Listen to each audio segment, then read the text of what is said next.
Welcome to new TV Telugu. ఇప్పుడు AP top 10 చూద్దాం. TDP నేత ఆనం వెంకటరమణారెడ్డి మరోసారి మాజీ మంత్రి రోజాని టార్గెట్ చేశారు. లోకేష్ హైదరాబాద్ లో ఉన్నారు అని నీకెలా తెలుసు అని రోజాని ఆయన ప్రశ్నించారు. లోకేష్ ఎక్కడ ఉంటాడో మాకు తెలుసా నీకు తెలుసా అని కౌంటర్ ఇచ్చారు. నువ్వు ఇటలీకి పోయావు, మాకు తెలియలేదా? నీ ఫోటో పెట్టింది నేనే కదా అని కౌంటర్ ఇచ్చారు. వైసీపీ అధినేత జగన్ సీఎంగా ఉన్నప్పుడు రాష్ట్రంలో వనరులన్నీ కొల్లగొట్టారని గుంటూరు తూర్పు ఎమ్మెల్యే నసీర్ అహ్మద్ ఆరోపించారు. గుంటూరు అరండల్పేటలోని టీడీపీ జిల్లా కార్యాలయంలో నసీర్ అహ్మద్ మాట్లాడుతూ రాష్ట్ర ఖజానాను లూటీ చేసిన వ్యక్తి జగన్ అయితే అరాచకాలకు పాల్పడిన వ్యక్తి నందిగం సురేష్ అన్నారు. అటువంటి వ్యక్తుల కలయిక వెనుక ఆంతర్యం ఏమిటని ఆయన సూటిగా ప్రశ్నించారు. ఓబుళదేవర చెరువులోని ప్రభుత్వ ప్రాథమిక ఆరోగ్య కేంద్రాన్ని కలెక్టర్ చేతన్ ఆకస్మిక తనిఖీ చేశారు. అక్కడ ఆసుపత్రి పరిసరాలను పరిశీలించారు. అనంతరం ఆసుపత్రి లోపల ఉన్న భవనాలను పరిశీలించి రోగులకు అందుతున్న వైద్య సేవల గురించి ఆరా తీశారు. అదేవిధంగా మెడిసిన్స్ ఇచ్చే ఫార్మసీ తనిఖీ చేసి అందులో మందులను పరిశీలించారు. రోగులకు సరైన వైద్యం అందించాలని వైద్యాధికారులను ఆదేశించారు.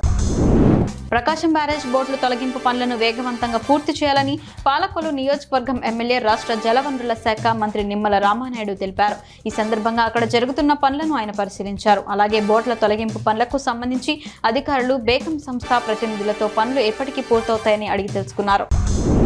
గత ప్రభుత్వ హయాంలో నిర్మించిన జగనన్న ఇల్లు నాణ్యత ప్రమాణాలు పాటించకుండా నిర్మించారని ఫిర్యాదులు అందడంతో ఉదయగిరి మండలం గంగిరెడ్డిపల్లి గ్రామంలో విజిలెన్స్ అధికారులు పర్యటించారు. నిర్మాణంలో ఉన్న జగనన్న ఇళ్లను పరిశీలించి నాణ్యత ప్రమాణాలు కొలతలను నమోదు చేసుకున్నారు.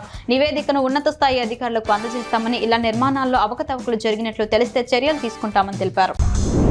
సత్యవేడు టీడీపీ ఎమ్మెల్యే కోనేటి ఆదిమూలం చాలా మంచి వ్యక్తి అని దళిత సంఘాల నాయకులు తెలిపారు. బిఎన్ కండ్రిగ పోలీస్ స్టేషన్లో కుట్రదారులపై ఫిర్యాదు చేశారు. అనంతరం వారు మాట్లాడుతూ ఎమ్మెల్యే మంచితనం చూసి సీఎం చంద్రబాబు టికెట్ ఇచ్చారని చెప్పారు. ఎమ్మెల్యేలపై కుట్ర పన్నిన వారు వరలక్ష్మి రూపంలో ట్రాప్ చేశారని తెలిపారు. 72 సంవత్సరాల వయసులో ఎమ్మెల్యే ఆదిమూలం అలాంటి పనులు చేయలేరని చెప్పారు. కడప జిల్లాలోని జమలమడుగు మండలంలోని గండికోట గ్రామం నుండి జమలమడుగు ఓ ప్రైవేట్ స్కూల్ బస్ బయలుదేరింది. ఈ క్రమంలోనే జమలమడుగు ఘాట్ రోడ్లో స్కూల్ బస్ అదుపు తప్పి రోడ్డు పక్కకు దూసుకెళ్లింది. అయితే స్కూల్ వ్యాన్ డ్రైవర్ అప్రమత్తం కావడంతో పెను ప్రమాదం తప్పింది. కాగా ఈ ఘటనలో ఎవరికి ఎలాంటి ప్రమాదం జరగకపోవడంతో అందరూ ఊపిరి పీల్చుకున్నారు. అనపర్తి మండలం కుతుకులూరు గ్రామానికి చెందిన తాడి జైపాల్ రెడ్డికి ఎమ్మెల్యే నల్లమిల్లి రామకృష్ణారెడ్డి మిషన్ వాత్సల్య సాయం అందజేశారు. జైపాల్ రెడ్డి కుటుంబ సభ్యులు కరోనాతో మృతి చెందడంతో నెలకు 4,000 రూపాయల చొప్పున 24,000 రూపాయల వేతనాన్ని జైపాల్ రెడ్డికు రామవరంలోని తన నివాసంలో ఎమ్మెల్యే నల్లమిల్లి రామకృష్ణారెడ్డి అందజేశారు. ఈ కార్యక్రమంలో పలువురు నాయకులు పాల్గొన్నారు. మైలవరం ఎమ్మెల్యే వసంత వెంకట కృష్ణ ప్రసాద్ ఆదేశాల మేరకు జీ కొండూరులో కమ్యూనిటీ హాల్లో వరద బాధితులకు నిత్యావసర వస్తువులను పంపిణీ చేశారు. ముందుగా బాధితుల కష్టాలను తెలుసుకున్నారు. వరద బాధితులకు సాయం అందించడంలో అలుపెరగని కృషి చేసిన ప్రభుత్వ యంత్రాంగానికి స్థానిక నాయకులు అభినందన తెలిపారు. ఈ కార్యక్రమంలో ఎన్డీఏ కూటమి నాయకులు తదితరులు పాల్గొన్నారు. యలమంచిలి నియోజకవర్గం పెదకలవలపల్లిలోని ఎన్ఏఓబి బాధితుల నిరసన శిబిరాన్ని ఎమ్మెల్యే సుందరపు విజయ్ కుమార్ సందర్శించారు. సమస్యలను అడిగి తెలుసుకున్నారు. ఎన్ఏఓబి నిర్మించిన గోడ వల్ల గ్రామస్తులు ఇబ్బందులు పడుతున్నారని తెలిపారు.